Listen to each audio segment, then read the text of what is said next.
ओम नमो नारायणाय नमः। प्यारे भक्तगणों, आज की वीडियो में आप सभी श्रवण करेंगे गुरुवार से जुड़ी संपूर्ण कथा एक साथ, जिसे प्रसन्नचित मन से श्रवण करने से आपकी मनोकामना अवश्य पूर्ण होगी। तो सभी मिलकर बोलिए बृहस्पति भगवान की जय। बहुत समय पहले की बात है। एक भाई बहन थे। बहन बृहस्पतिवार का व्रत करती थी। बृहस्पतिवार महाराज आते थे। उसे 4 लड्डू, एक चांदी का कटोरा और एक सोने का सिक्का देकर चले जाते थे। भगवान बृहस्पति देव जो बहन को 4 लड्डू देते थे, वह बहन खा लेती थी और चांदी का कटोरा और सोने का टका कोठे में रख देती थी। एक दिन की बात है कि भाभी ने जब बहन का कोठा खोला तो उसने देखा कि कोठा तो चमचमा रहा था। भाभी ने जल्दी से पड़ोसन को भी बुलाया और कोठा को दिखाया कि मेरी ननद इतने कटोरे और सोने के सिक्के कहाँ से लाई होगी, कोठे में जगमग हो रही है। अब पड़ोसन बोली कि अपने आदमी से कहना। भाभी कहने लगी, मेरा आदमी तो नहीं सुनेगा। उस पर पड़ोसन ने कहा, ठीक है, ऐसा करना कि दाल का चम्मच भात में डालना, भात का चम्मच दाल में डाल देना। उसने वैसा ही किया। ये देख पति ने अपने पत्नी से कहा, तुम पागल हो गई हो। तो पत्नी ने कहा, पागल तो तुम्हारी बहन हो गई है, क्योंकि कोठे में इतनी जगमगा रही है। ये देखकर भाई क्रोध से भर गया और अपनी बहन से कहने लगा, सच सच बताओ, तुम इतने सारे कटोरे और सोने के सिक्के कहाँ से लाई हो? मैं तुम्हें घर से धक्के मार कर निकाल दूंगा। दिन की बात है कि भाई ने अपने बहन से कहा, बहन चलो मैं तुम्हें मामा के घर ले चलता हूँ। बहन तो जानती थी कि मामा का घर तो नहीं जाते हैं हम। अपनी भाई की मन की बात जानकर बहन ने कहा, भाई जहाँ पर केले का वृक्ष हो और मंदिर हो, वहीं पर तुम मुझे छोड़ देना। भाई ने वैसा ही किया जैसे बहन ने बताया था। भाई बहन को केले के पेड़ के पास छोड़कर अपने घर को चला जाता है। बृहस्पतिवार का दिन था। बहन ने केले के वृक्ष की पूजा करी और कथा करी। बृहस्पति देवता आए, 4 लड्डू, चांदी का कटोरा, सोने का सिक्का देकर जाने लगे तो उसका भाई पेड़ के पीछे छुपकर ये सब देख रहा था। भाई ने उसके पैर पकड़ लिए। तब बृहस्पति देवता बोले, मेरे पैर छोड़, पापी, कुंवारी कन्या को कलंक लगाते हो।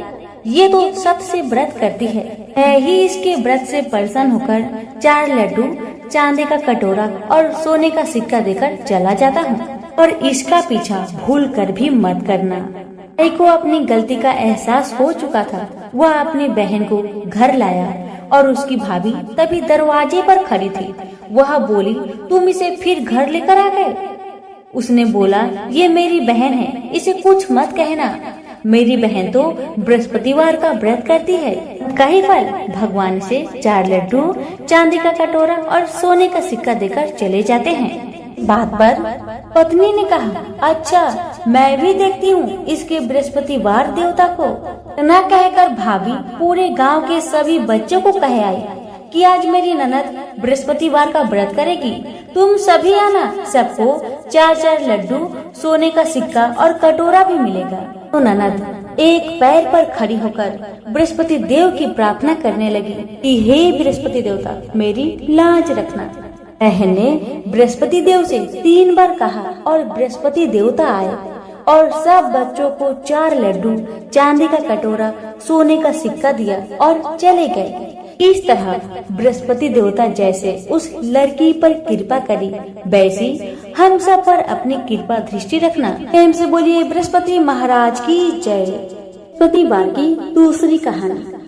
किसी गांव में एक साहूकार था, जिसके घर में धन दौलत, अन्न वस्त्र की कोई भी कमी नहीं थी, परंतु उसकी स्त्री बहुत ही कृपण और साधु संत को भिक्षा नहीं देती थी। सारे दिन घर के काम काज में लगी रहती थी। जो कि एक साधु महात्मा बृहस्पतिवार के दिन उसके द्वार पर आए और भिक्षा की याचना की। स्त्री उस समय आंगन को लीप रही थी। वह महिला इस तरह कहने लगी कि साधु महात्मा, मैं इस समय आंगन को लीप रही हूँ, फिर आप किसी दिन आ जाना। साधु महात्मा उस दिन खाली हाथ ही चले गए। थोड़े दिनों के बाद साधु महात्मा फिर भिक्षा मांगने को आए और साहूकारनी उस समय अपने बेटे को खाना खिला रही थी। फिर उसने वैसा ही कहा कि महात्मा, आज तो मैं अपने बेटे को खाना खिला रही हूँ, किसी और दिन आना। फिर महात्मा वहाँ से खाली हाथ लौट गए। तीसरा बार जब साधु महाराज आए, उसने उसी तरह टालना चाहा, परंतु साधु महाराज कहने लगे कि तुमको बिल्कुल अवकाश हो जाए तो मुझे भिक्षा दोगी। साहूकारनी बोली कि ऐसा हो जाए तो आपकी बड़ी कृपा होगी। साधु महाराज कहने लगे, तुम ऐसा करना कि बृहस्पतिवार के दिन चढ़ने पर उठो और सारे घर में झाड़ू लगाकर पूरा एक कोने में कर देना। घर का चौका मत लगाओ और फिर हजामत अवश्य बनाओ। खाना बनाकर चूल्हे के पीछे रखो, सामने कभी न रखो। शाम होने के बाद दीपक जलाया करो। बृहस्पतिवार के दिन पीले वस्त्र मत पहनना। पीले रंग की चीजों का भोजन करो। महाराज ने कहा, अगर तुम ऐसा करोगी तो तुमको घर का कोई काम नहीं करना होगा। साहूकारनी ने ऐसा ही किया। उसने कुछ दिनों के बाद घर में खाने को कुछ नहीं रहा। थोड़े दिनों के बाद फिर वही महात्मा आए और भिक्षा मांगने लगे और सेठानी ने कहा, महात्मा, हमारे घर में एक भी अन्न का दाना नहीं है, आपको कुछ भी नहीं दे सकते। महात्मा कहने लगे, तुम तो सारा दिन खाली हो, फिर भी मुझे कुछ नहीं दे सकते, तुम क्या चाहती हो? सेठानी ने हाथ जोड़कर प्रार्थना की और बोली, साधु महाराज, आपसे हाथ जोड़कर विनती करती हूँ, ऐसा कोई उपाय बताइए कि जो जैसा था पहले जैसा हो जाए। और मैं आपसे प्रतिज्ञा करती हूँ कि जैसा आप कहेंगे मैं वैसा ही करूँगी। तब महात्मा जी ने कहा, बृहस्पतिवार को प्रातःकाल उठकर स्नान आदि से निवृत्त होकर घर को गाय के गोबर से लीपो और कोई भी पुरुष हजामत नहीं बनाए तथा भूखों को भोजन अन्न जल का दान करो। सायंकाल होते ही दीपक जलाओ। यदि ऐसा करोगी तो तुम्हारे सब मनोकामनाएं बृहस्पति देव जी भगवान पूरी कर देंगे। साहूकारनी ने ऐसा ही किया। उसके घर में धन दौलत अन्न वस्त्र के भंडार पहले जैसे हो गए। बृहस्पति देव ने जैसा था वैसा ही कर दिए। प्रेम से बोलिए बृहस्पति देव की जय। भारतवर्ष में एक प्रतापी और दानी राजा राज्य करता था। वह नित्य गरीबों और ब्राह्मणों की सहायता करता था।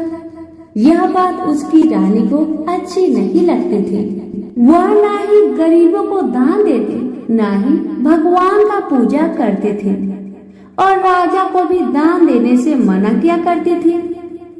एक दिन राजा शिकार खेलने वन को गए हुए थे तो रानी महल में अकेली थी। उसी समय बृहस्पति देव साधु का भेष में राजा के महल में भिक्षा लेने के लिए गए और भिक्षा मांगी। रानी ने भिक्षा देने से इनकार किया और कहा, हे साधु महाराज, मैं तो दान पुण्य से तंग आ गई हूँ। मेरा पति सारा धन लुटाते रहते हैं। मेरी इच्छा है कि हमारा धन नष्ट हो जाए, फिर ना रहेगा बांस, ना बजेगी बांसुरी। रानी की बातें सुन साधु महाराज ने कहा, देवी, तुम तो बड़ी विचित्र हो। धन संतान तो सभी चाहते हैं, पुत्र और लक्ष्मी तो पापी के घर भी होने चाहिए। यदि तुम्हारे पास अधिक धन है तो भूखों को भोजन दो, प्यासों के लिए प्याऊ बनवाओ, मुसाफिरों के लिए धर्मशाला खुलवाओ। जो निर्धन अपनी कुंवारी कन्याओं का विवाह नहीं कर सकते, उनका विवाह करा दो। ऐसे और कई काम हैं जिनके करने से तुम्हारा यश लोक परलोक में भी फैलेगा। परंतु रानी पर उपदेश का कोई प्रभाव न पड़ा। वह बोली, महाराज, आप मुझे कुछ न समझाए। मैं ऐसा धन नहीं चाहती जो हर जगह बांटती फिरूं। साधु महाराज ने उत्तर दिया, यदि तुम्हारी ऐसी इच्छा है तो तथास्तु। तुम ऐसा करना कि बृहस्पतिवार को घर लिपकर पीली मिट्टी से अपना सिर धोकर स्नान करना, भट्टी चढ़ाकर कपड़े धोना। ऐसा करने से आपका सारा धन नष्ट हो जाएगा। इतना कहकर वह साधु महाराज वहां से आलोक हो गए। साधु के अनुसार कही बातों को पूरा करते हुए रानी को केवल 3 ही बृहस्पतिवार बीते थे कि उसकी समस्त धन संपत्ति नष्ट हो गई। भोजन के लिए राजा का परिवार तरसने लगा। तब एक दिन राजा ने रानी से बोला कि हे रानी, तुम यहीं रहो, मैं दूसरे देश को जाता हूँ, क्योंकि यहाँ पर सभी लोग मुझे पहचानते हैं, इसलिए मैं यहाँ कोई छोटा काम नहीं कर सकता। ऐसा कहकर राजा परदेश चला गया। वहाँ वह जंगल से लकड़ी काट कर लाता और शहर में बेचा करता था। इस तरह वह अपना जीवन व्यतीत करने लगा। उधर राजा के परदेश जाते ही रानी और दासी दुखी रहने लगी। एक बार जब रानी और दासी को 7 दिन तक बिना भोजन के रहना पड़ा, तो रानी ने अपनी दासी से कहा, हे दासी, पास के ही नगर में मेरी बहन रहती है, वह बड़ी धनवान है, तू उसके पास जा और कुछ लेकर आ, ताकि थोड़ी बहुत गुजर बसर हो जाए। दासी रानी की बहन के पास गई। उस दिन गुरुवार था और रानी की बहन उस समय बृहस्पतिवार व्रत कथा सुन रही थी। दासी ने रानी की बहन को अपनी रानी का संदेश दिया, लेकिन रानी की बड़ी बहन ने कोई उत्तर नहीं दिया। जब दासी को रानी की बहन से कोई उत्तर नहीं मिला, तो वह बहुत दुखी हुई और उसे क्रोध भी आया। दासी ने वापस आकर रानी को सारी बात बता दी। सुनकर रानी ने अपने भाग्य को कोसा। उधर रानी की बहन ने सोचा कि मेरी बहन की दासी आई थी, परंतु मैं उससे नहीं बोली, इससे वह बहुत दुखी हुई होगी। कथा सुनकर और पूजन समाप्त करके वह अपनी बहन के घर जल्दी जल्दी गई और कहने लगी, हे बहन, मैं बृहस्पतिवार का व्रत कर रही थी, तुम्हारी दासी मेरे घर में आई थी, परंतु जब तक कथा होती है तब तक ना उठते हैं और ना ही कुछ बोलते हैं, इसलिए मैं नहीं बोल सकी। कहो दासी, क्या बात है, तुम क्यों आई थी हमारे घर? रानी बोली, बहन, तुमसे क्या छिपाए, हमारे घर में खाने तक को अनाज नहीं था। ऐसा कहते कहते रानी की आंखें भर आई। उसने दासी समेत पिछले 7 दिनों से भूखे रहने तक की बात अपनी बहन को बताई। रानी की बहन बोली, देखो बहन, भगवान बृहस्पति देव सबकी मनोकामना को पूर्ण करते हैं। देखो, शायद तुम्हारे घर में अनाज रखा हो। पहले तो रानी को विश्वास नहीं हुआ, पर बहन के आग्रह करने पर उसने अपनी दासी को अंदर भेजा तो उसे सचमुच अनाज से भरा एक घड़ा मिल गया। यह देखकर दासी को बड़ी हैरानी हुई। दासी रानी से कहने लगी, हे रानी, जब हमको भोजन नहीं मिलता तो हम व्रत ही तो करते हैं, इसलिए क्यों ना इनसे व्रत और कथा की विधि पूछ ली जाए, ताकि हम भी व्रत कर सके। तब रानी अपने बहन से बृहस्पतिवार व्रत के बारे में पूछने लगी, तो उसकी बहन ने बताया, बृहस्पतिवार के व्रत में चने की दाल और मुनक्का से विष्णु भगवान का केले की जड़ में पूजन करें तथा दीपक जलाएं, व्रत कथा सुने और पीला भोजन ही करें। इससे बृहस्पति देव प्रसन्न होते हैं। व्रत और पूजन विधि बताकर रानी की बहन अपने घर को लौट आई। 7 दिन के बाद जब गुरुवार आया तो रानी और दासी ने व्रत रखा। घुड़सार में जाकर चना और गुड़ लेकर आई, फिर उसके केले के जड़ में तथा विष्णु भगवान का पूजन किया। अब पीला भोजन कहाँ से आए, इस बात को लेकर दोनों बहुत दुखी थे।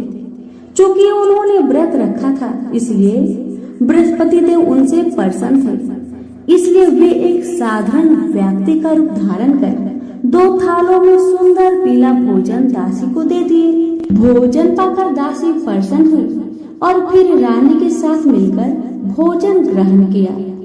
उसके बाद वे सभी गुरुवार को व्रत और पूजन करने लगे।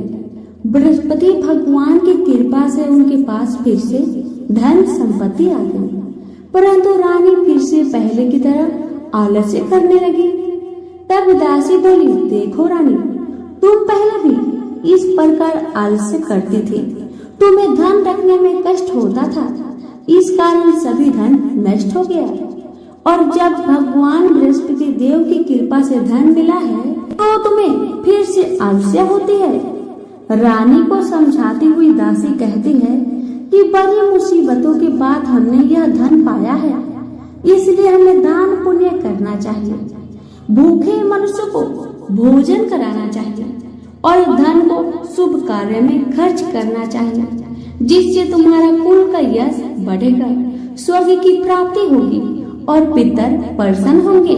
दासी की बात मानकर रानी अपना धन शुभ कार्यों में खर्च करने लगी, जिससे पूरे नगर में उसका यश फैलने लगा। बृहस्पतिवार व्रत कथा के बाद श्रद्धा के साथ आरती की जानी चाहिए। इसके बाद प्रसाद बांटकर उसे ग्रहण करना चाहिए। एक दिन राजा दुखी होकर जंगल में एक पेड़ के नीचे आसन जमाकर बैठ गया। वह अपनी दशा को याद करके व्याकुल होने लगा। बृहस्पतिवार का दिन था। एकाएक उसने देखा कि निर्जन वन में एक साधु प्रकट हुए। वह साधु भेष में स्वयं बृहस्पति भगवान थे। लकड़हारे के सामने आकर बोले, हे लकड़हारे, इस सुनसान जंगल में तू चिंता मग्न क्यों बैठा है? लकड़हारे ने दोनों हाथ जोड़कर प्रणाम किया और उत्तर दिया, महात्मा जी, आप सब कुछ जानते हैं, मैं क्या कहूँ। यह कहकर रोने लगा और साधु को अपनी आत्मकथा सुनाई। महात्मा जी ने कहा, तुम्हारी स्त्री ने बृहस्पति के दिन बृहस्पति भगवान का निरादर किया है, जिसके कारण रुष्ट होकर उन्होंने तुम्हारी यह दशा की है। अब तुम चिंता को दूर करके मेरे कहने पर चलो तो तुम्हारे सब कष्ट दूर हो जाएंगे और भगवान पहले से भी अधिक संपत्ति देंगे। तुम बृहस्पतिवार के दिन कथा किया करो। 2 पैसे के चने मुनक्का लाकर उसका प्रसाद बनाओ और शुद्ध जल से लोटे में शक्कर मिलाकर अमृत तैयार करो। कथा के पश्चात अपने सारे परिवार और सुनने वाले प्रेमियों में अमृत व प्रसाद बांटकर आप भी ग्रहण करो। ऐसा करने से भगवान तुम्हारी सब मनोकामना पूर्ण करेंगे।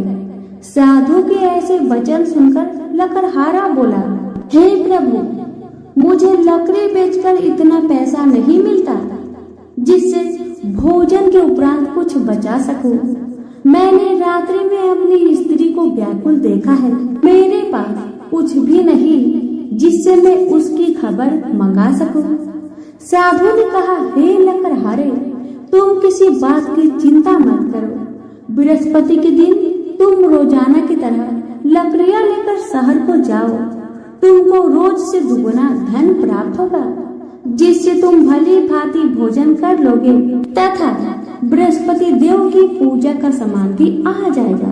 इतना कहकर साधु अंतर ध्यान हो गए। धीरे धीरे समय व्यतीत होने पर फिर वही बृहस्पतिवार का दिन आया। लकड़हारा जंगल से लकड़ी काटकर किसी शहर में बेचने को गया। उसे उस दिन और दिन से अधिक पैसा मिला। राजा ने चना गुड़ आदि लाकर गुरुवार का व्रत किया। उस दिन से उसके सभी कलेश दूर हो गए। परंतु जब दोबारा गुरुवार का दिन आया तो बृहस्पतिवार का व्रत करना भूल गया। इस कारण बृहस्पति भगवान नाराज हो गए। उस दिन उस नगर के राजा ने विशाल यज्ञ का आयोजन किया तथा शहर में यह घोषणा करा दी कि कोई भी मनुष्य अपने घर में भोजन न बनाए और न ही आग जलावे। समस्त जनता मेरे यहाँ भोजन करने आए। इस आज्ञा को जो नहीं मानेगा उसे फांसी की सजा दी जाएगी। इस तरह की घोषणा संपूर्ण नगर में करवा दी गई। राजा के आज्ञा अनुसार शहर के सभी लोग भोजन करने गए, लेकिन लकड़हारा कुछ देर से पहुंचा, इसलिए राजा उसको अपने साथ घर लेकर गए और ले जाकर भोजन करा रहे थे तो रानी की दृष्टि उस खोटी पर पड़ी जिस पर उसका हार लटका हुआ था। वह वहां पर दिखाई नहीं दिया। रानी ने निश्चय किया कि मेरा हार इस मनुष्य ने चुरा लिया है। उसी समय सिपाहियों को बुलवाकर उसको कारागार में डाल दिया गया। जब लकड़हारा कारागार में पड़ गया और बहुत दुखी होकर विचार करने लगा कि ना जाने कौन से पूर्व जन्म के कर्म से मुझे यह दुख प्राप्त हुआ है, और उसी साधु को याद करने लगा जो कि जंगल में मिले थे। उसी समय तत्काल बृहस्पति देव साधु के रूप में प्रकट हुए और उसकी दशा को देखकर कहने लगे, अरे मूर्ख, तूने बृहस्पति देव की कथा नहीं करी, इस कारण तुझे दुख प्राप्त हुआ है।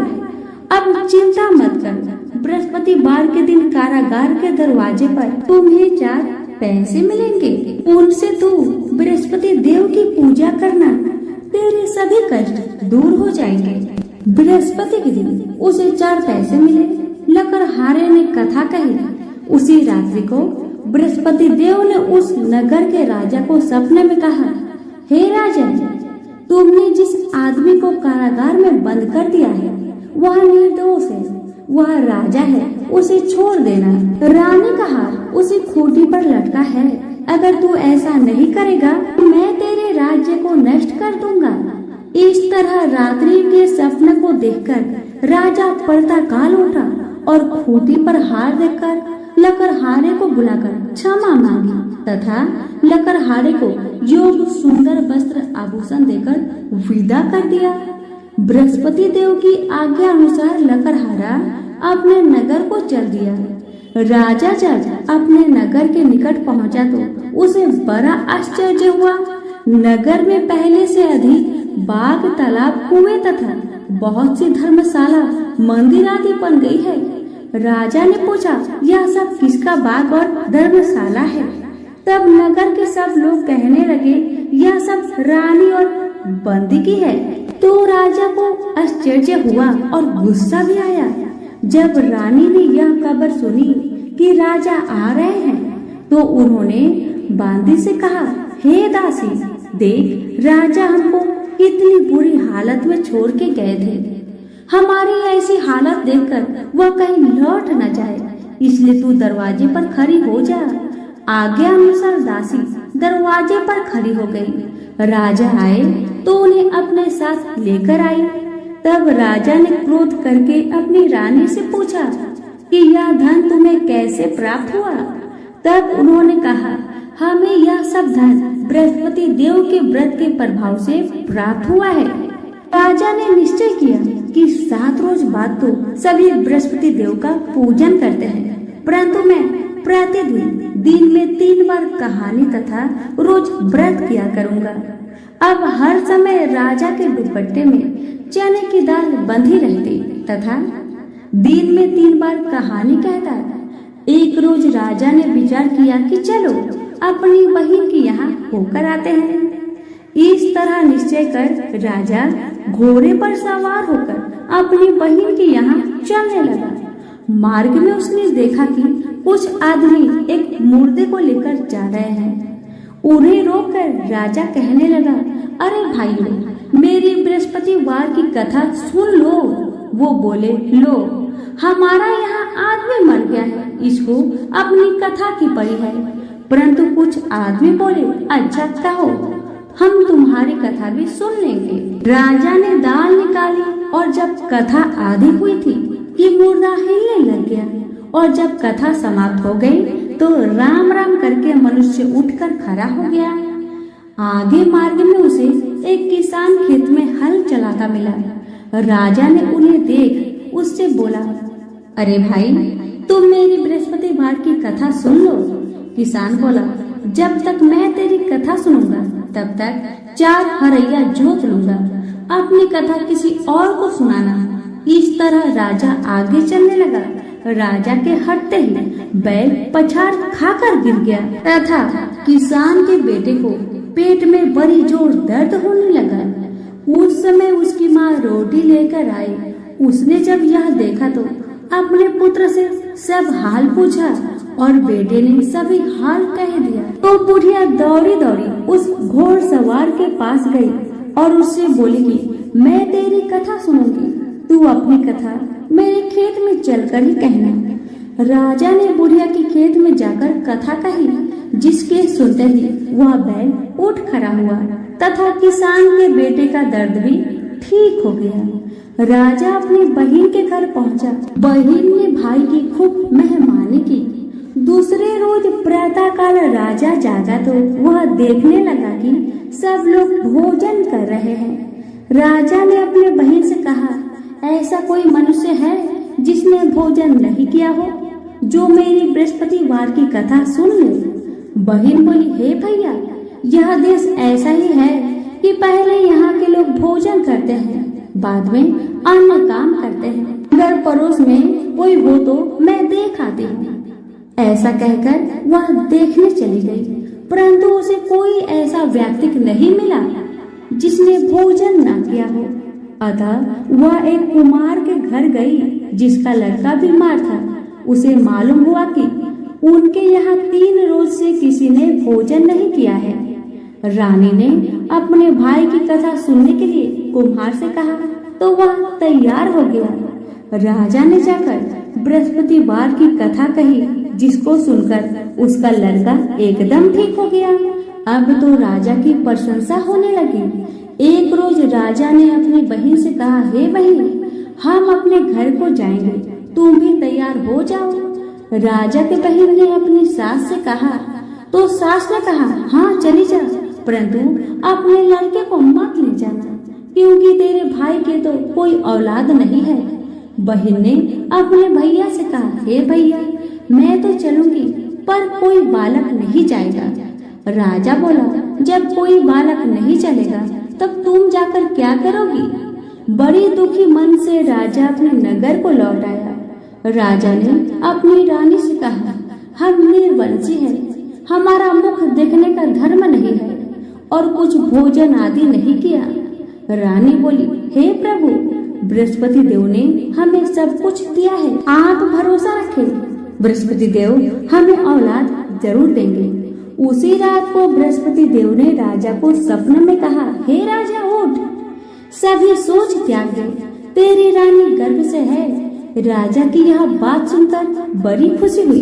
9वें महीने में उसके गर्भ से एक सुंदर पुत्र पैदा हुआ। तब राजा बोला, हे रानी, स्त्री बिना भोजन के रह सकते हैं, पर बिना कहे नहीं रह सकते। जब मेरी बहन आए तो तुम उससे कहना मत। रानी ने सुनकर हाँ कर दिया। जब राजा की बहन ने यह शुभ समाचार सुना तो वह बहुत खुश हुई तथा बधाई लेकर अपने भाई के यहाँ आई। राजा की बहन बोली, भाभी, मैं इस प्रकार न कहती तो तुम्हें औलाद कैसे मिलती?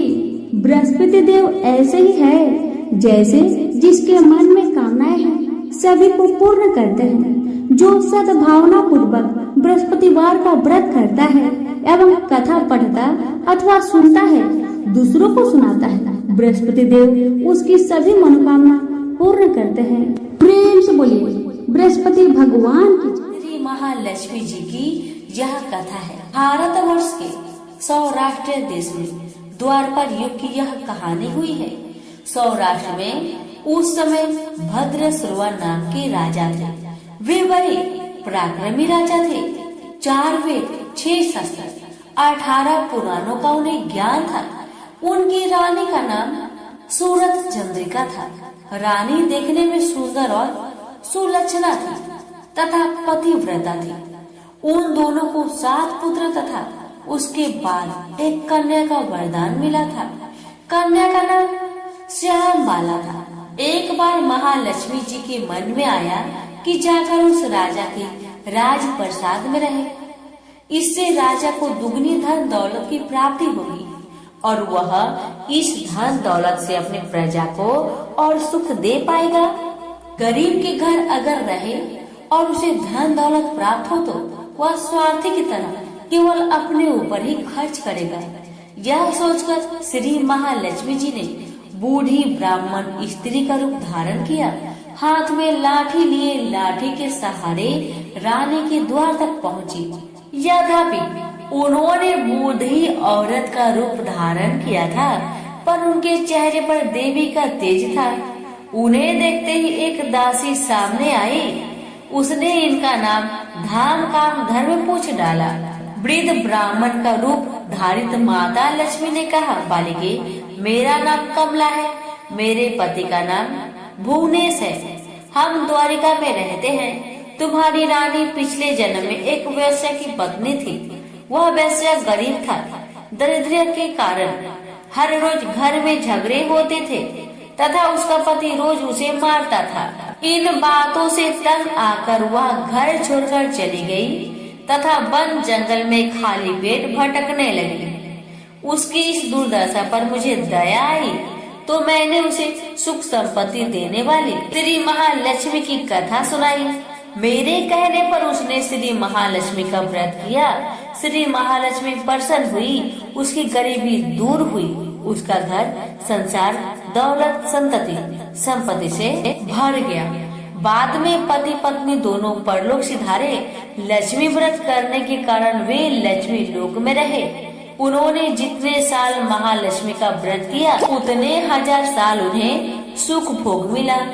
इस जन्म में उसका जन्म राजघराने में हुआ है, परंतु वह श्री महालक्ष्मी व्रत करना भूल गई है। उसे यह याद दिलाने में यहाँ आई हूँ। बुढ़िया की बातें सुनकर दासी ने उन्हें प्रणाम किया तथा श्री महालक्ष्मी व्रत किस तरह किया जाए इस बारे में पूछा। बुढ़िया रूप धारण किए हुए लक्ष्मी माता ने दासी को पूजा विधि तथा महिमा बताई। इसके बाद वह दासी माता को प्रणाम कर रानी को बताने अंदर चली गई। राज वैभव में रहते हुए रानी को अपने ऐश्वर्य का बहुत घमंड हुआ था। संपत्ति तथा अधिकार की वजह से वह उन्मत्त हो गई थी। दासी द्वारा बताई गई बुढ़िया की बातें सुनकर आग बबूला होकर राज द्वार पर आकर बुढ़िया रूपी श्री महालक्ष्मी पर बरस पड़ी। उसे यह मालूम नहीं था कि श्री महालक्ष्मी माता बुढ़िया का रूप धारण करके द्वार तक आई है, परंतु रानी का इस कदर रुख बर्ताव तथा अपना अनादर देखकर माता ने वहाँ ठहरना ठीक न समझा। वे वहाँ से चल पड़ी। राह में उन्हें राजकुमारी श्यामबाला मिली। उन्होंने श्यामबाला को सारी बात बताई। श्यामबाला अपने ओर से श्री महालक्ष्मी जी से क्षमा मांगी। माता को उस पर दया आई। उन्होंने श्यामबाला को श्री महालक्ष्मी व्रत के बारे में बताया। उस दिन अगहन माह का प्रथम गुरुवार था। श्यामबाला ने परम श्रद्धा से श्री महालक्ष्मी का व्रत रखा। फलस्वरूप राजा सिद्धेश्वर के सुपुत्र मालाधर से उसका विवाह हुआ।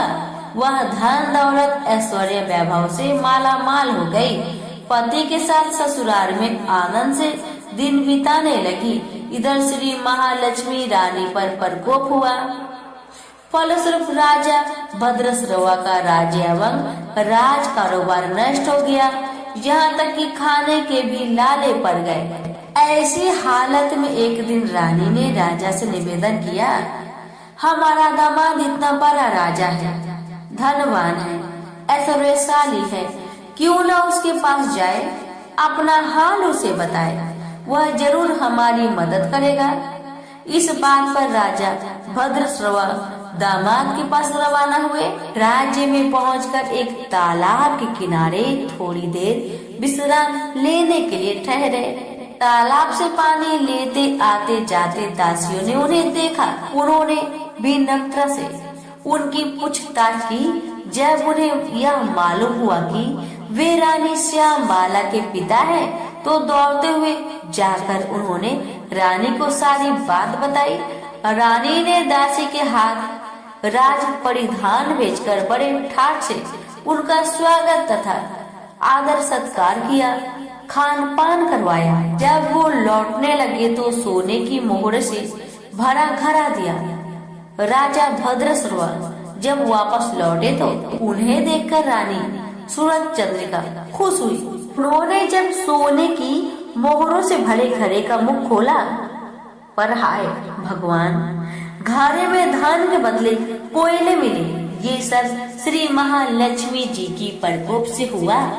इस प्रकार दुर्दशा में और कई दिन बीत गए। इस बार रानी स्वयं अपनी कन्या के पास गई।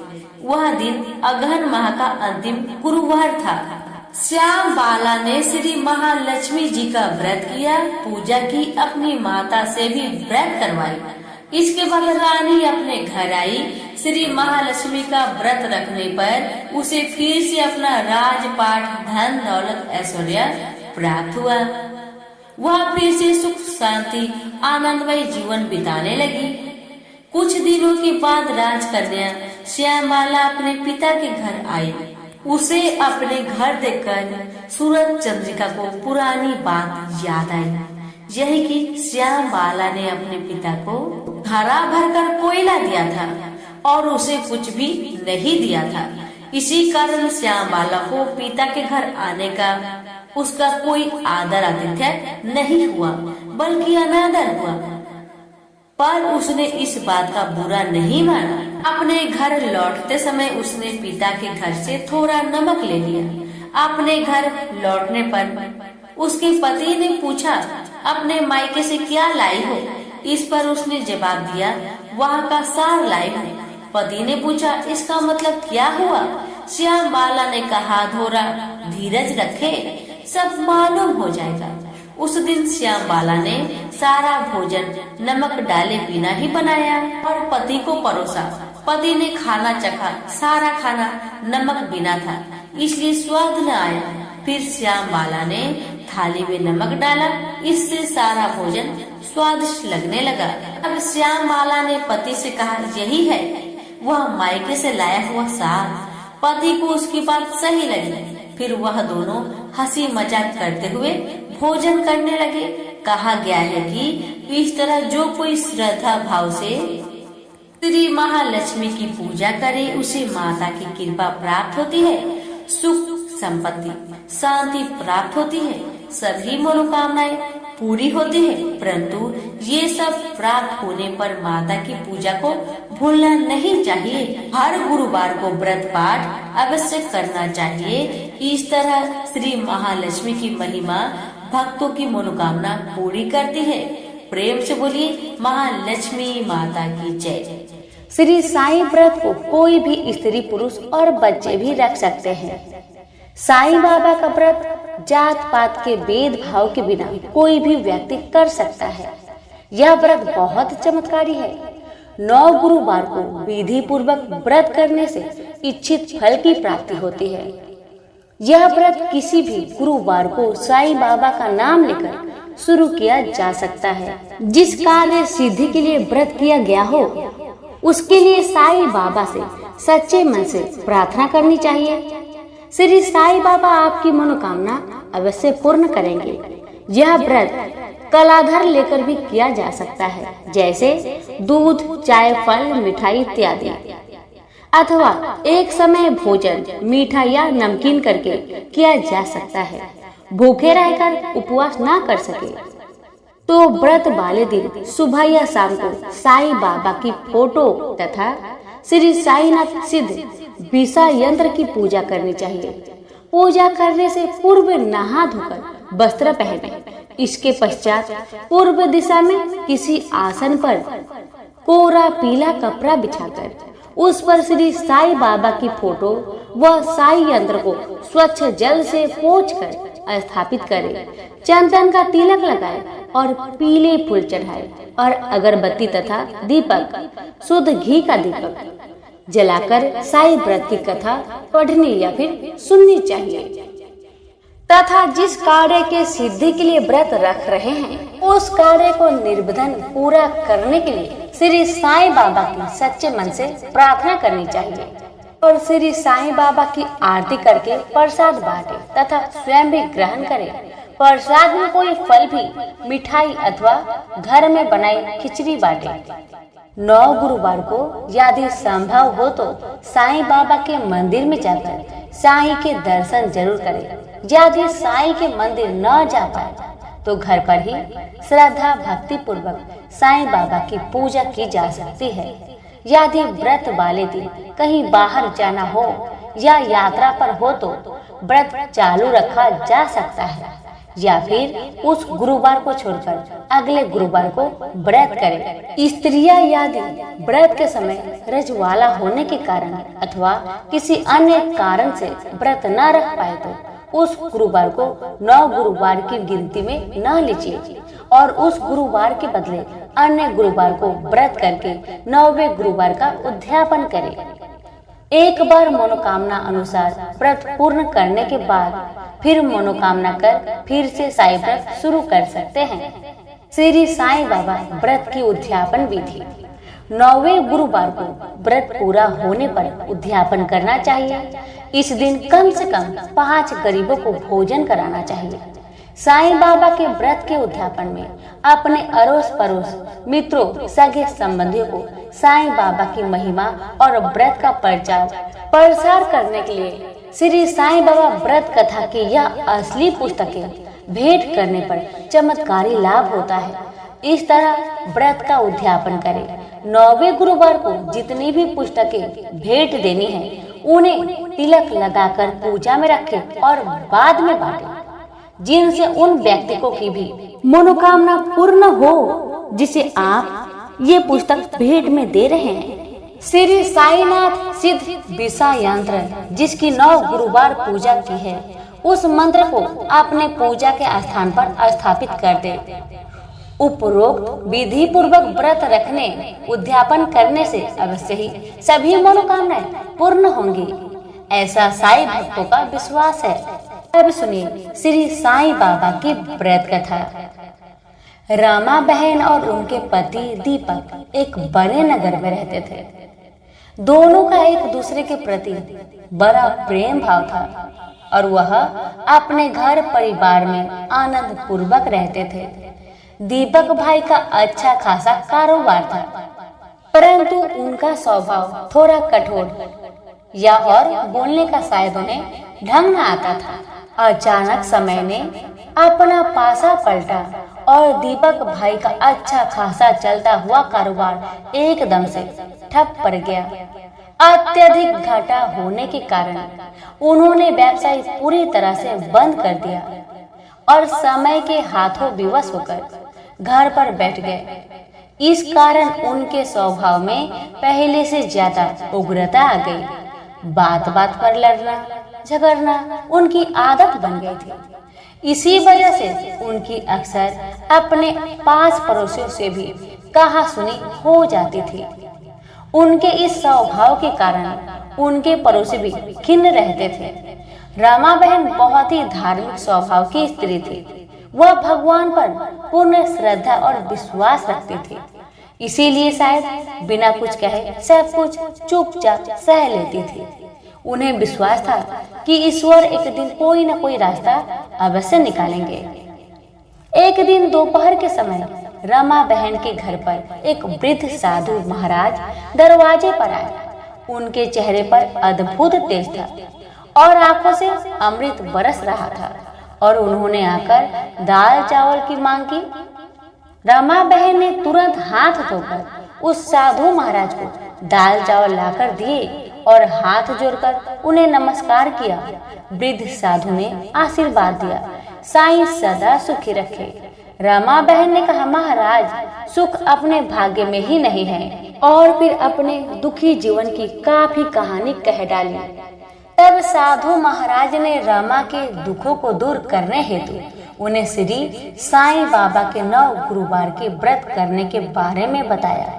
उन्होंने बताया कि मन्नत मांगकर 9 गुरुवार को व्रत करना और एक समय फलाहार या भोजन करना, संभव हो सके तो 9 गुरुवार साईं मंदिर जाकर साईं के दर्शन करना, वह घर पर साईं बाबा की 9 गुरुवार विधि पूर्वक पूजा करना और विधिवत उद्यापन करना, गरीबों को भोजन कराना, श्री साईं व्रत कथा की 5, 7, 11, 21, 51 या 101 पुस्तक भेंट करना, जिससे साईं बाबा की महिमा का प्रचार प्रसार हो सके। इससे चमत्कारी लाभ होता है। कलयुग में यह व्रत बड़ा चमत्कारी व्रत है। यह सभी मनोकामनाएं पूर्ण करता है, लेकिन साईं बाबा पर अटूट श्रद्धा, विश्वास और धीरज रखना जरूरी है। व्रत को करते समय मन में किसी के भी प्रति ईर्ष्या, द्वेष नहीं होना चाहिए और झूठ, छल, कपट आदि बुरी आदतों को भी त्याग देना चाहिए। साईं का स्मरण करते रहना चाहिए।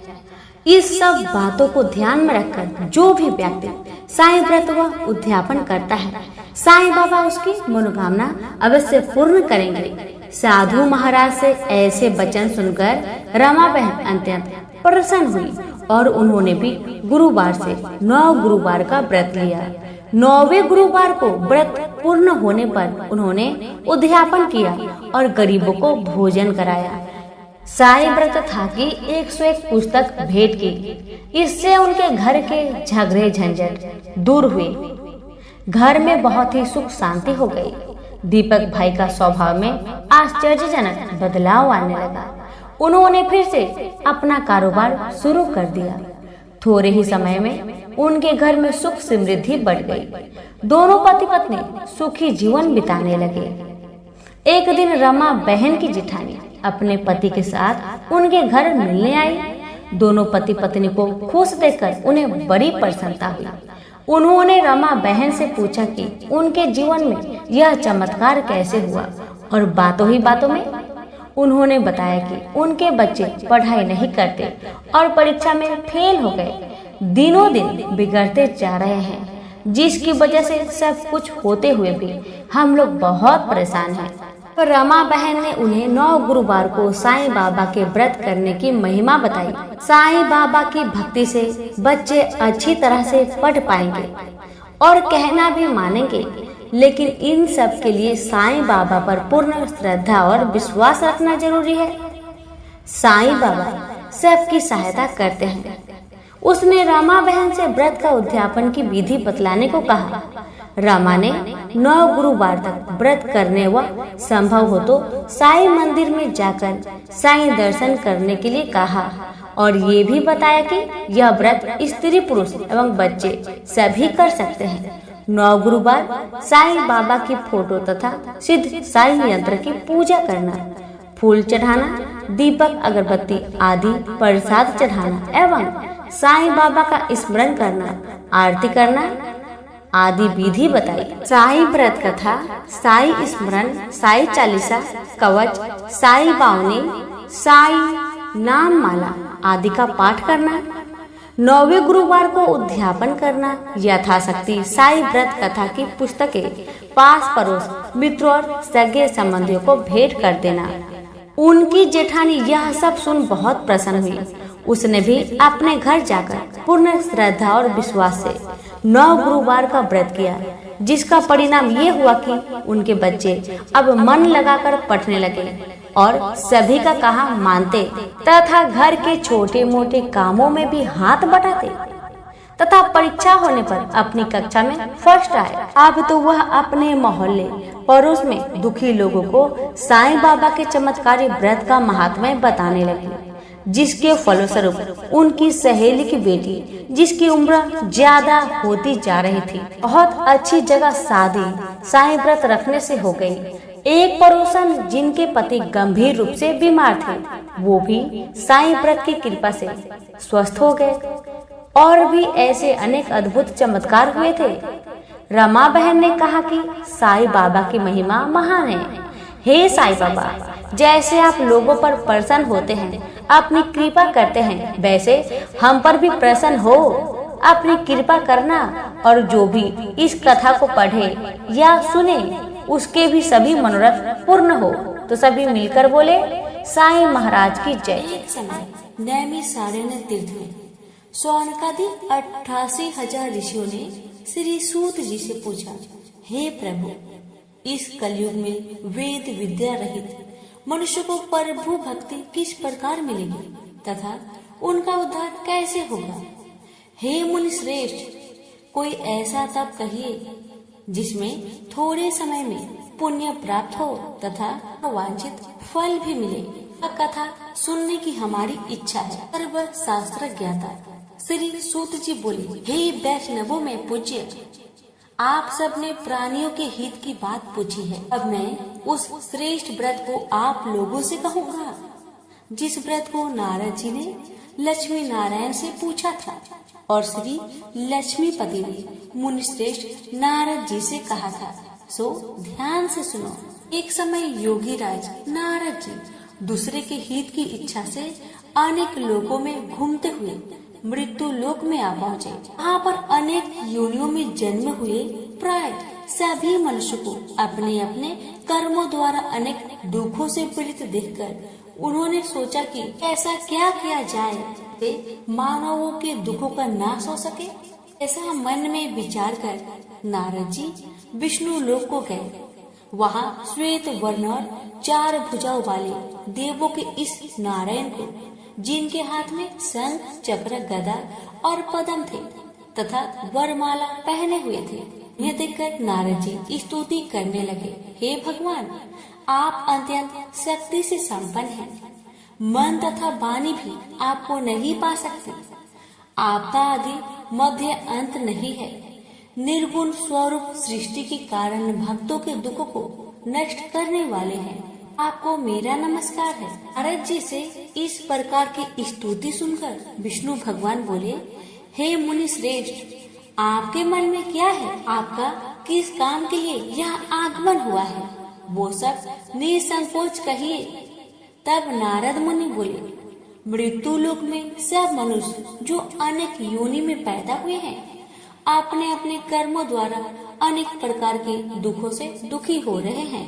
हे नाथ, मुझ पर दया रखते हैं तो बताइए तो उन मनुष्य के सब दुख थोड़े से प्रयत्न से कैसे दूर हो सकते हैं? श्री भगवान जी बोले, हे नारद, मनुष्यों की भलाई के लिए तुमने बहुत ही अच्छी बात पूछी है, जिसके करने से मनुष्य मोह से छूट जाता है। वह मैं कहता हूँ, सुनो। पुण्य देने वाला स्वर्ग तथा मृत्यु लोक दोनों में दुर्लभ एक उत्तम व्रत है। आज मैं प्रेमवश होकर तुमसे कहता हूँ, श्री सत्यनारायण भगवान का व्रत अच्छी तरह विधान पूर्वक करके मनुष्य तुरंत ही यहाँ सुख भोग कर मरने पर मोक्ष को प्राप्त होता है। कि भगवान के वचन सुनकर नारद मुनि बोले कि उस व्रत का फल क्या है, क्या विधान है, किसने यह व्रत किया था और किस दिन यह व्रत करना चाहिए, विस्तार से कहिए। भगवान बोले, दुख शोक आदि को दूर करने वाला, धन धान्य को बढ़ाने वाला, सौभाग्य तथा संतान को देने वाला यह व्रत सब स्थानों पर विजयी करने वाला है। भक्ति और श्रद्धा के साथ किसी भी दिन मनुष्य श्री सत्यनारायण जी की शाम के समय ब्राह्मणों और बंधुओं के साथ धर्म परायण होकर पूजा करे। भक्ति भाव से निवत केले का फल, घी, दूध और गेहूं का चूर्ण सवाया ले। गेहूं के अभाव में साठी का चूर्ण, शक्कर तथा गुड़ ले और सब भक्षण योग्य पदार्थ जमा करके भगवान को अर्पित करे तथा बंधु बांधवों सहित ब्राह्मणों को भोजन कराए। उसके पश्चात स्वयं भोजन करे। नित्य गीत आदि का आचरण कर श्री सत्यनारायण भगवान का स्मरण करता हुआ समय व्यतीत करे। इस तरह व्रत करने पर मनुष्य की इच्छा निश्चय पूरी होती है। विशेषकर कली काल में मृत्यु लोक पर यही मोक्ष का सरल उपाय है। तो बोलिए सत्यनारायण भगवान की जय। श्री सत्यनारायण व्रत कथा का प्रथम अध्याय संपूर्ण हुआ। श्रीमन नारायण नारायण नारायण, भजमन नारायण नारायण नारायण। श्री सत्यनारायण भगवान की जय। आप सुनिए दूसरा अध्याय। उत जी बोले, हे ऋषियों, जिसने पहले समय में इस व्रत को किया है उसका इतिहास कहता हूँ, ध्यान से सुनो। सुंदर काशीपुरी नगरी में एक अत्यंत निर्धन ब्राह्मण रहता था। वह भूख प्यास से बेचैन हुआ नित्य पृथ्वी पर घूमता था। ब्राह्मणों से प्रेम करने वाले भगवान ने ब्राह्मण का रूप धारण कर उसके पास जाकर आदर के साथ पूछा, हे ब्रीप, नित्य दुखी हुआ पृथ्वी पर क्यों घूमता है? दीन ब्राह्मण बोला, मैं निर्धन ब्राह्मण हूँ, भिक्षा के लिए पृथ्वी पर फिरता हूँ। हे भगवान, यदि आप इसका उपाय जानते हैं तो कृपा करके कहिए। वृद्ध ब्राह्मण बोला कि सत्यनारायण भगवान मनोवांछित फल देने वाले हैं, इसलिए हे ब्राह्मण, तू उनका पूजन कर। जिसके करने से मनुष्य सब दुखों से मुक्त हो जाता है। ब्राह्मण को व्रत का सारा विधान बतलाकर बूढ़े ब्राह्मण का रूप धारण करने वाले श्री सत्यनारायण भगवान अंतर ध्यान हो गए। जिस व्रत को वृद्ध ब्राह्मण ने बतलाया है मैं उसको करूँगा, यही निश्चय करने पर उसे रात में नींद नहीं आई। वह सवेरे उठ सत्यनारायण भगवान के व्रत का निश्चय कर भिक्षा के लिए चला। उस दिन उसको भिक्षा में बहुत धन मिला, इससे बंधु बांधवों के साथ उसने श्री सत्यनारायण का व्रत किया। इसके करने से वह वृद्ध सब दुखों से छूटकर अनेक प्रकार की संपत्ति से युक्त हुआ। उस समय से वह वृद्ध हर मास व्रत करने लगा। इस तरह सत्यनारायण भगवान के व्रत को जो करेगा वह सब पापों से छूटकर मोक्ष को प्राप्त होगा। जो पृथ्वी पर श्री सत्यनारायण भगवान का व्रत करेगा वह मनुष्य सब दुखों से छूट जाएगा। इस तरह नारद जी से नारायण जी का कहा हुआ यह व्रत मैंने तुमसे कहा। हे वृपो, मैं यह और क्या कहूँ? ऋषि बोले, हे मुनिवर, संसार में उस व्रत से सुनकर और किस किस ने इस व्रत को किया हम वह सुनना चाहते हैं। इसके लिए हमारे मन में श्रद्धा है। सूत जी बोले, हे मुनियों, जिसने इस व्रत को किया है वह सब सुनो। एक समय वह व्रत धन और ऐश्वर्य के अनुसार बंधु बांधवों के साथ व्रत करने को तैयार हुआ। उसी समय एक लकड़ी बेचने वाला बूढ़ा आदमी आ गया और बाहर लकड़ियां को रखकर व्रत के मकान में गया। प्यास से दुखी लकड़हारा उनको व्रत करते देखकर व्रत को नमस्कार कर कहने लगा कि आप यहाँ क्या कर रहे हैं और इसके करने से क्या फल मिलता है, कृपया मुझसे कहिए। ब्राह्मण ने कहा, सब मनोकामनाओं को पूरा करने वाला यह श्री सत्यनारायण भगवान का व्रत है। इसकी ही कृपा से मेरे यहाँ धन्य धान्य आदि की वृद्धि हुई है। व्रत से इस व्रत के बारे में जानकर लकड़हारा बहुत प्रसन्न हुआ। चरणामृत ले और प्रसाद खाने के बाद अपने घर को गया। लकड़हारे ने अपने मन में इस प्रकार का संकल्प किया कि आज ग्राम में लकड़ी बेचने से जो धन मिलेगा उसी से मैं श्री सत्यनारायण भगवान का उत्तम व्रत करूंगा। यह मन में विचार कर वह बूढ़ा आदमी लकड़ियां अपने सिर पर रखकर जिस नगर में धनवान लोग रह रहे थे ऐसे सुंदर नगर में गया। उस रोज वहाँ पर उसे उन लकड़ियों का दाम पहले दिनों से 4 गुना मिला। वह बूढ़ा लकड़हारा दाम ले और अति प्रसन्न होकर पके केले की फली, शक्कर, घी, दूध, दही और गेहूं का चूर्ण इत्यादि श्री सत्यनारायण भगवान के व्रत की कुल सामग्रियों को लेकर अपने घर गया। फिर उसने अपने भाई बंधुओं को बुलवाकर विधि के साथ भगवान जी का पूजन और व्रत किया। उस व्रत के प्रभाव से वह बूढ़ा लकड़हारा धन पुत्र आदि से युक्त हुआ और संसार के समस्त सुख भोगकर बैकुंठ को चला गया। श्री सत्यनारायण व्रत कथा का दूसरा अध्याय संपूर्ण। श्रीमन नारायण नारायण नारायण, भज मन नारायण नारायण नारायण। श्री सत्यनारायण भगवान की जय। सुनिए तीसरा अध्याय। सूत जी बोले, हे श्रेष्ठ मुनियों, अब आगे की कथा कहता हूँ। पहले समय में उल्कामुख नाम का एक बुद्धिमान राजा था। वह सत्यवक्ता और जितेंद्रिय था। प्रतिदिन देव स्थानों पर जाता तथा गरीबों को धन देकर उनका कष्ट को दूर करता था। उसकी पत्नी कमल के समान मुख वाली और सती साध्वी थी। भद्रशिला नदी के तट पर उन दोनों ने श्री सत्यनारायण भगवान का व्रत किया। उस समय वहाँ एक साधु नामक वैश्य आया। उसके पास व्यापार के लिए बहुत सा धन था। राजा का व्रत करते हुए देखकर अब विनय के साथ पूछने लगा, हे राजन, भक्ति युक्त चित्त से आप क्या कर रहे हैं? मेरी सुनने की इच्छा है, सो आप यह मुझे बताइए। राजा बोला, हे साधु, अपने बांधवों के साथ पुत्र आदि की प्राप्ति के लिए एक महाशक्तिमान श्री सत्यनारायण भगवान का व्रत व पूजन किया जा रहा है। राजा के वचन सुनकर साधु आदर से बोला, हे राजन, मुझसे इस सब का विधान कहो, मैं भी आपके कथानुसार इस व्रत को करूँगा। मेरे भी कोई संतान नहीं है और इससे निश्चय ही होगी। राजा से सब विधान सुन व्यापार से निवृत्त हो वह आनंद के साथ घर गया। साधु ने अपनी स्त्री से संतान देने वाले उस व्रत का वर्णन सुनाया और कहा कि जब मेरी संतान होगी तब मैं इस व्रत को करूँगा। साधु ने ऐसे वचन अपनी स्त्री लीलावती से कहे। एक दिन उसकी स्त्री लीलावती पति के साथ आनंदित हो सांसारिक धर्म में प्रवृत्त होकर श्री सत्यनारायण भगवान की कृपा से गर्भवती हो गई तथा 10वें महीने में उसके एक सुंदर कन्या का जन्म हुआ। दिनों दिन वह इस तरह बढ़ने लगी जैसे शुक्ल पक्ष का चंद्रमा बढ़ता है। कन्या का नाम कलावती रखा गया। तब लीलावती ने मीठे शब्द में अपने पति से कहा कि जो आपने संकल्प किया था कि सत्यनारायण भगवान का व्रत करूंगा, अब आप उसे करिए। साधु बोला, हे प्रिय, इसके विवाह पर करूंगा। इस प्रकार अपनी पत्नी को अवशासन दे वह नगर को गया। कलावती पितृगृह में वृद्धि को प्राप्त हो गई।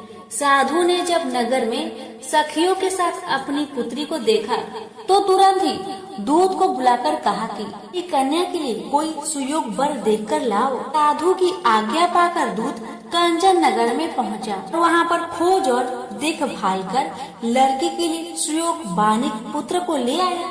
वो सुयोग लड़के को देखकर साधु ने अपने बंधु बांधवों सहित प्रसन्नचित अपनी पुत्री का विवाह उसके साथ कर दिया। किंतु दुर्भाग्य से विवाह के समय भी वह व्रत को करना भूल गया। श्री भगवान क्रोधित हो गए और श्राप दिया कि तुम्हें दारुण दुख प्राप्त होगा। अपने कार्य में कुशल साधु बनिया जमाता सहित समुद्र के समीप स्थित होकर रत्नासारपुर नगर में गया और वहाँ दोनों ससुर जमाई चंद्रकेतु राजा के उस नगर में व्यापार करने लगे। एक बार भगवान श्री सत्यनारायण की माया से प्रेरित कोई चोर राजा का धन चुराकर भाग जा रहा था, किंतु राजा के दूतों को आता देखकर चोर ने घबराकर भागते हुए राजा के धन को वही चुपचाप रख दिया जहाँ वे ससुर जमाई ठहरे हुए थे। जब दूतों ने साधु वैश्य के पास राजा के धन को रखा देखा तो दोनों को बांध कर ले गया और प्रसन्नता से दौड़ते हुए राजा के समीप जाकर बोला, यह दो चोर हम पकड़ के लाए हैं, कर आज्ञा दे। तब राजा की आज्ञा से उनको कठिन कारावास में डाल दिया गया और उनका धन छीन लिया गया। श्री सत्यनारायण भगवान के श्राप द्वारा उसकी पत्नी भी घर पर बहुत दुखी हुई और घर में जो धन रखा था चोर चुरा कर ले गए। शारीरिक व मानसिक पीड़ा तथा भूख प्यास से अति दुखी हो अन्न की चिंता में कलावती एक ब्राह्मण के घर गई। वहाँ उसने श्री सत्यनारायण भगवान का व्रत होते देखा, कथा सुनी तथा प्रसाद ग्रहण कर रात को घर आई। माता ने कलावती से कहा, हे पुत्री, अब तक तुम कहाँ रही, तेरे मन में क्या है? कलावती बोली, हे माता, मैंने एक ब्राह्मण के घर में श्री सत्यनारायण भगवान का व्रत देखा। कन्या के वचन सुनकर लीलावती भगवान के पूजन की तैयारी करने लगी। लीलावती ने परिवार और बंधुओं सहित श्री सत्यनारायण भगवान का पूजन किया और वर मांगा कि मेरे पति और दामाद शीघ्र घर आ जाए। साथ ही प्रार्थना की कि हम सबका अपराध क्षमा करें। श्री सत्यनारायण भगवान इस व्रत से संतुष्ट हो गए और राजा चंद्रकेतु को सपने में दर्शन देकर कहा, हे राजन, दोनों वैश्य को प्रता ही छोड़ दो और उनका सब धन जो तुमने ग्रहण किया है दे दो, नहीं तो मैं तेरा धन, राज्य, पुत्र आदि नष्ट कर दूंगा। राजा से ऐसा वचन कहकर भगवान अंतर्ध्यान हो गए। प्रातःकाल राजा चंद्रकेतु ने सभा में अपना सपना सुनाया। फिर दोनों बानिक पुत्र को कैद से मुक्त कर सभा में बुलाया। दोनों ने आते ही राजा को नमस्कार किया। राजा मीठे वचनों में बोला, हे महान भावो, भाग्यवश ऐसा कठिन दुख तुम्हें प्राप्त हुआ, अब तुम्हें कोई भय नहीं।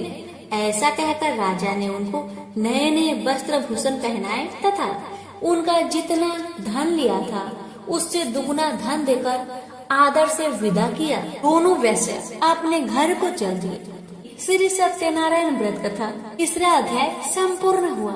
श्रीमन नारायण नारायण नारायण, भज मन नारायण नारायण नारायण।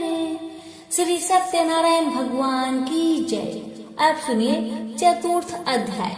जी बोले, वैश्य ने मंगलवार करके यात्रा आरंभ की और अपने नगर को चल दिए। उनके थोड़ी दूर निकलने पर दंडी भेषधारी श्री सत्यनारायण ने उनसे पूछा, हे साधु, तेरी नाव में क्या है? अभिमानी वाणिक हंसता हुआ बोला, हे दंडी, आप क्यों पूछते हो? क्या धन लेने की इच्छा है? मेरी नाव में तो बेल और पत्ते भरे हैं। वैश्य का कठोर वचन सुनकर श्री भगवान ने कहा, तुम्हारा वचन सत्य हो। दंडी ऐसा कहकर वहाँ से दूर चले गए। कुछ दूर जाकर समुद्र के किनारे बैठ गए। दंडी के जाने पर वैश्य ने नित्य क्रिया करने के बाद नाव को ऊंची उठी देखकर अचंभा किया तथा नाव में बेल पत्ते आदि देखकर मूर्छित हो गया, जमीन में गिर पड़ा। मूर्छा खोलने पर अत्यंत शोक प्रकट करने लगा। तब उसका दामाद बोला, आप शोक ना करें, यह दंडी का श्राप है, अतः उनकी शरण में चलना चाहिए हमें, तभी हमारी मनोकामना पूरी होगी। दामाद के वचन सुनकर वह दंडी के पास पहुंचा और अत्यंत भक्ति भाव से नमस्कार करके बोला, मैंने जो आपसे असत्य वचन कहे थे उसको क्षमा करें। ऐसा कहकर महान शोकातुर रोने लगा। तब दंडी भगवान बोले, हे वाणी पुत्र, मेरी आज्ञा से बार बार तुम्हें दुख प्राप्त हुआ है, मेरी पूजा से विमुख हुआ। साधु बोला, हे भगवान, आपकी माया से ब्रह्मा आदि देवता भी आपके रूप को नहीं जानते, तब मैं अज्ञानी कैसे जान सकता हूँ? आप प्रसन्न होइए, मैं सामर्थ्य के अनुसार आपकी पूजा करूँगा। मेरी रक्षा कीजिए और पहले के समान नौका में धन भर दीजिए। उसके भक्ति युक्त वचन सुनकर भगवान प्रसन्न हो उसकी इच्छा अनुसार वर देकर अंतर ध्यान हो गए। तब उन्होंने नाव पर आकर देखा कि नाव धन से परिपूर्ण है। वह श्री सत्यनारायण भगवान का पूजन कर साथियों सहित अपने नगर को चला। जब अपने नगर के निकट पहुंचा, तब दूत को घर भेजा। दूत ने साधु के घर जा उसकी स्त्री को नमस्कार कर कहा, साधु अपने दामाद सहित इस नगर के समीप आ गए हैं। ऐसा वचन सुन साधु की स्त्री ने बड़े हर्ष के साथ सत्यनारायण भगवान का पूजन कर पुत्री से कहा, मैं अपने पति के दर्शन को जाती हूँ, तू कार्य पूर्ण कर शीघ्र आ। माता के ऐसे वचन सुनकर कलावती प्रसाद छोड़कर जल्दी में पति के पास गई। साथ की अवज्ञा के कारण श्री सत्यनारायण भगवान रुष्ट हो के पति को नाव सहित पानी में डुबो दिया। कालावती अपने पति को न देखकर रोती हुई जमीन पर गिर गई। इस तरह नौका को डूबा हुआ तथा कन्या को रोता हुआ देख साधु दुखी होकर बोला कि प्रभु, मुझसे या मेरे परिवार से जो भूल हुई उसे क्षमा करो। उसके दीन वचन सुनकर श्री सत्यनारायण भगवान प्रसन्न हो गए और आकाशवाणी हुई, हे साधु, तेरी कन्या मेरे प्रसाद को छोड़कर आई है, इसलिए उसका पति अदृश्य हुआ है। यदि वह घर जाकर प्रसाद खाकर लौटे तो उसे पति अवश्य मिलेगा। ऐसी आकाशवाणी सुनकर कलावती ने घर पहुंचकर प्रसाद खाया और आकर पति के दर्शन किए। तत्पश्चात साधु ने बंधु बांधवों सहित श्री सत्यनारायण भगवान का विधि पूर्वक पूजन किया। इस लोक का सुख भोग कर अंत में स्वर्ग लोक को गया। तीसरी सत्यनारायण व्रत कथा चतुर्थ अध्याय संपूर्ण हुआ। श्रीमन नारायण नारायण नारायण, भज मन नारायण नारायण नारायण। श्री सत्यनारायण भगवान की जय। आप सुनिए पंचम अध्याय। जी बोले, हे ऋषियों, मैं और भी कथा कहता हूँ, सुनो। प्रजा पालन में लीन तुंगवच नाम का एक राजा था। उसने भी भगवान का प्रसाद त्याग कर बहुत दुख पाया। एक समय वन में जाकर वन्य पशुओं को मारकर बर के पेड़ के नीचे आया। वहाँ उसने ग्वालों को भक्ति भाव से बांधवों सहित श्री सत्यनारायण का पूजन करते देखा। राजा देखकर भी अभिमानवश वहां नहीं गया और न ही नमस्कार किया। जब ग्वालों ने श्री भगवान का प्रसाद उसके सामने रखा तो वह प्रसाद त्याग कर अपनी नगरी को चला गया। वहाँ उसने अपना सब कुछ नष्ट पाया तो वह जान गया कि यह सब भगवान ने किया है। तब वह विश्वास कर ग्वालों के समीप गया और विधि पूर्वक पूजन कर प्रसाद खाया तो श्री सत्यनारायण भगवान की कृपा से सब कुछ पहले जैसा ही हो गया। दीर्घ काल तक सुख भोग कर मरने पर स्वर्ग को गया। जो मनुष्य परम दुर्लभ व्रत को करेगा भगवान की कृपा से उसे धन्य धान्य की प्राप्ति होगी। निर्धन धनी और बंदी बंधन से मुक्त होकर निर्भय हो जाता है। संतानहीनों को संतान प्राप्त होती है तथा सब मनोरथ पूर्ण होता है। अंत में बैकुंठ धाम की प्राप्ति होती है। जिन्होंने पहले इस व्रत को किया अब उनके दूसरे जन्म की कथा कहता हूँ। वृद्ध सनातन ब्राह्मण ने सुदामा का जन्म लेकर मोक्ष पाया। लकड़हारे ने अगले जन्म में निषाद बनकर मोक्ष प्राप्त किया। उल्कामुख नाम का राजा दशरथ होकर बैकुंठ को प्राप्त हुआ। साधु नाम के वैश्य ने मोर ध्वज बनकर अपने पुत्र को आड़े से चीरकर मोक्ष को प्राप्त किया। महाराज तुम ध्वज ने स्वयंभू होकर भगवान में भक्ति युक्त हो कर्म कर मोक्ष प्राप्त किया। इति श्री सत्यनारायण व्रत कथा 5वां अध्याय संपूर्ण हुआ। श्रीमन नारायण नारायण नारायण भज मन नारायण नारायण नारायण। श्री सत्यनारायण भगवान की जय।